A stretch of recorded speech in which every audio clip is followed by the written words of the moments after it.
नमस्कार मित्रांनो, माय सपोर्ट या मराठी यूट्यूब चॅनलवर तुमचे सर्वांचे मनापासून स्वागत आहे।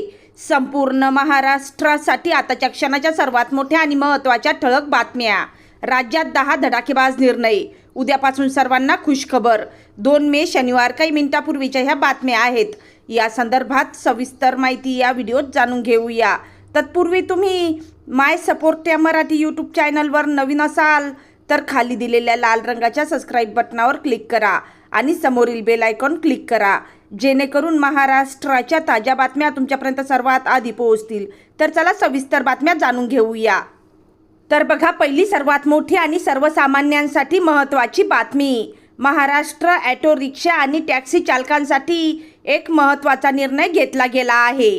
राज्यातील सर्व चालकांनी प्रवाशांशी मराठीत संवाद साधणे बंधनकारक करण्याचा निर्णय सरकारने घेतला होता। मात्र या निर्णयावर मोठा वाद निर्माण झाल्यानंतर सरकारने तो तात्पुरता स्थगित केला आहे। त्यामुळे सध्या चालकांचे परवाने रद्द करण्याची कारवाई होणार नाही। याआधी जर एखाद्या चालकाला मराठी येत नसेल तर त्याचा परवाना रद्द करण्याची शक्यता होती। हा निर्णय परिवहन मंत्री प्रताप सरनाईक यांनी घेतला होता, पण विरोध आणि टीकेमुळे सरकारने हा कठोर नियम थोडा मागे घेतला आहे। तरी सुद्धा परिवहन विभागाने चालकांसाठी काही महत्त्वाच्या सूचना दिल्या आहेत। प्रवाशांशी नम्रपणे आणि आदराने वागणे बंधनकारक करण्यात आले आहे। महिला प्रवाशांना ताई, मावशी आणि पुरुष प्रवाशांना भाऊ, काका असे संबोधण्याचे निर्देश देण्यात आले आहेत। त्यामुळे प्रवाशांशी चांगला संवाद आणि विश्वास वाढवण्याचा प्रयत्न केला जात आहे। याशिवाय सरकार चालकांना मराठी शिकण्यासाठी एक विशेष मार्गदर्शक योजना तयार करत आहे। या मार्गदर्शक सूचनांमध्ये प्रवाशांशी कसे बोलावे, कसे वागावे आणि सेवा कशी सुधारावी याबाबत माहिती दिली जाणार आहे। एकंदरीत मराठी भाषा प्रोत्साहन देण्याचा सरकारचा प्रयत्न कायम आहे, पण सध्या कठोर कारवाई टाळून समजूतदारपणे हा निर्णय लागू करण्याचा प्रयत्न केला जात आहे। त्यानंतरची सर्वात मोठी आणि महत्त्वाची बातमी बघा। जिल्हा परिषदेच्या शाळांमध्ये सक्षम, गुणवत्तापूर्ण आणि सर्वसमावेशक शिक्षण देण्यासाठी राज्य सरकारच्या आदेशानुसार पुणे जिल्हा परिषदेने शाळांचा दर्जा वाढविण्याचा निर्णय घेतला आहे। त्यामुळे आतापर्यंत 8वी पर्यंत शिक्षण देणाऱ्या जिल्हा परिषदेच्या शाळांमध्ये 10वी पर्यंतचे शिक्षण मिळण्याचा मार्ग मोकळा झाला आहे। जिल्हा परिषदेचे मुख्य कार्यकारी अधिकारी गजानन पाटील यांनी उच्च प्राथमिक शाळांना 9वी आणि 10वीचे वर्ग जोडण्यास मान्यता दिली आहे। जिल्ह्यातील तालुक्यांमध्ये विद्यार्थी संख्या, स्थानिक गरज, पायाभूत सुविधा याचा सखोल आढावा घेऊन आवश्यकतेनुसार हा विस्तार करण्यात आला आहे। निवडक जिल्हा परिषद प्राथमिक शाळांना नैसर्गिक वाढीने 5वी ते 8वी तसेच उच्च प्राथमिक शाळांना 9वी आणि 10वीचे वर्ग जोडण्यास परवानगी देण्यात आली आहे। त्यानंतरची सर्वात मोठी आणि महत्त्वाची बातमी बघा। मुख्यमंत्री माझी लाडकी बहीण योजनेतून 54 लाख महिला अपात्र ठरल्याची आकडेवारी समोर आली आहे। 30 एप्रिलपर्यंत सर्व लाडक्या बहिणींना ई-KYC करण्याची मुदत दिली होती। गुरुवारी ई-KYC करण्याची मुदत संपली असून आता पात्र महिलांची आकडेवारी समोर आली आहे। मुख्यमंत्री लाडकी बहीण योजनेसाठी ई-KYC करण्यासाठी शेवटच्या दिवशी अल्प लाभार्थींनी प्रतिसाद दर्शवला। मार्च-एप्रिल महिन्यात केलेल्या ई-KYC नंतर 1,89,00,000 बहिणी पात्र ठरल्याची माहिती समोर आली आहे, तर 54 लाख लाभार्थी अपात्र ठरले आहेत। मार्च अखेर हा आकडा 68 लाख होता। एका महिन्यात 14 लाख लाभार्थींनी ई-KYC दुरुस्ती करताना सरकारी कर्मचारी नाही असे स्पष्ट केले आहे। त्यापूर्वी त्यांनी चुकून सरकारी कर्मचारी आहोत असे नमूद केले होते। त्यानंतरची सर्वात मोठी आणि महत्त्वाची बातमी बघा। 1 मे 2026 पासून देशभरात LPG गॅस सिलेंडरच्या बुकिंग आणि डिलिव्हरीच्या नियमांमध्ये महत्त्वपूर्ण बदल लागू केले आहेत। आता ग्राहकाने डिलिव्हरी एजंटला OTP दिल्यानंतरच सिलेंडर वितरित केले जाणार आहे। OTP शिवाय सिलेंडर वितरित केला जाणार नाही। 1 मे पासून OTP प्रणाली पूर्णपणे अनिवार्य झाली आहे। जेव्हा तुम्ही रिफिल बुक कराल तेव्हा तुमच्या नोंदणीकृत मोबाईल नंबरवर एक OTP पाठवला जातो।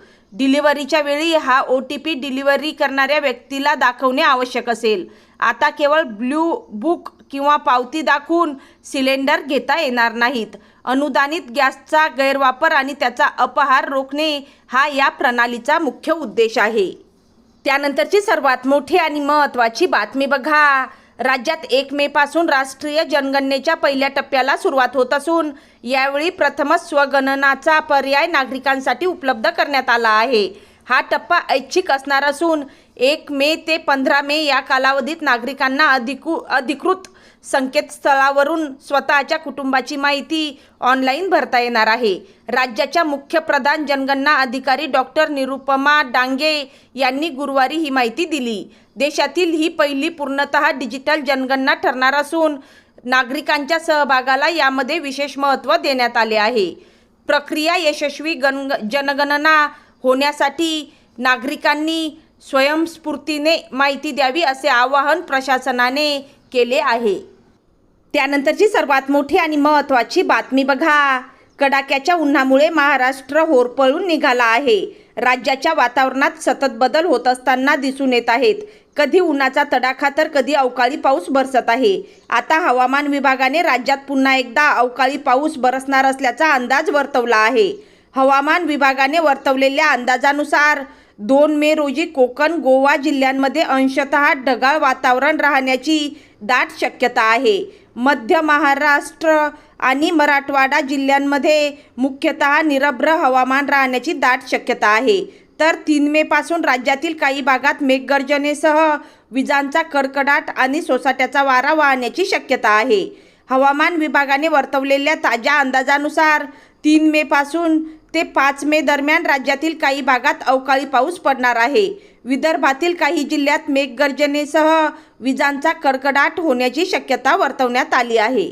त्यानंतरची सर्वात मोठी आणि महत्त्वाची बातमी बघा. 3 मे रोजी होणाऱ्या नीट UG 2026 परीक्षेत यंदा कोणत्याही प्रकारचा गैरप्रकार होऊ नये यासाठी केंद्र सरकारच्या शिक्षण मंत्रालयाअंतर्गत येणाऱ्या उच्च शिक्षण विभागाने कठोर पावले उचलली आहेत. वैद्यकीय महाविद्यालयातील विद्यार्थ्यांच्या 2 व 3 मे रोजी असलेल्या सुट्ट्या रद्द करण्याबाबत सर्व वैद्यकीय महाविद्यालयांना निर्देश देण्याच्या सूचना शिक्षण मंत्रालयाने राष्ट्रीय वैद्यकीय आयोगाला केली आहे. त्यानंतरची सर्वात मोठी आणि महत्त्वाची बातमी बघा. महिलांच्या सक्षमीकरणासाठी सुरू केलेली मुख्यमंत्री माझी लाडकी बहीण योजना 2026-27च्या अर्थसंकल्पातही पुढे सुरू ठेवण्याची घोषणा करण्यात आली आहे. लाखो महिलांना या निर्णयाचा दिलासा मिळाला आहे. त्यानंतरची सर्वात मोठी आणि महत्त्वाची बातमी. 1 एप्रिल 2026 पासून रेशन कार्ड धारकांसाठी नवीन कडक नियम लागू झाले आहेत. आता eKYC अनिवार्य करण्यात आली असून ती न केल्यास रेशन कार्ड कायमचे रद्द होऊ शकते. आधार कार्डला मोबाईल नंबर लिंक असल्यास ही प्रक्रिया काही मिनिटात होते. त्यानंतरची सर्वात मोठी आणि महत्त्वाची बातमी बघा. मुंबईतील ऐतिहासिक KEM रुग्णालयाचे नाव बदलण्याचा प्रस्ताव समोर आल्याने मुंबईत राजकीय वाद निर्माण झाला आहे. विरोधकांनी या निर्णयाला कडाडून विरोध केला आहे. त्यानंतरची सर्वात मोठी आणि महत्त्वाची बातमी. नवी मुंबईत IBA जागतिक बॉक्सिंग स्पर्धा यशस्वीपणे पार पडली आहे. या निमित्ताने प्रसिद्ध बॉक्सर मेरी कॉम यांनी खेळाडूंना शिस्तीचे महत्त्व सांगितले आणि क्रीडा पायाभूत सुविधा वाढवण्यावर भर दिला. त्यानंतरची सर्वात मोठी बातमी. राज्यातील अनेक भागात सकाळच्या वेळी वीज खंडित होण्याची शक्यता वर्तवण्यात आली आहे. उन्हाळ्यात वीज वापर वाढल्यामुळे पुरवठ्यावर ताण येत असल्याची माहिती संबंधित विभागाने दिली आहे. तर या होत्या आताच्या क्षणाच्या सर्वात मोठ्या आणि महत्त्वाच्या ब्रेकिंग न्यूज. तुम्हाला जर हा व्हिडिओ आवडला असेल किंवा माहितीपूर्ण वाटला असेल तर कृपया व्हिडिओला लाईक करा आणि हा व्हिडिओ आपल्या मित्रपरिवारामध्ये शेअर करायला विसरू नका. भेटूया पुन्हा अशाच माहितीपूर्ण व्हिडिओमध्ये.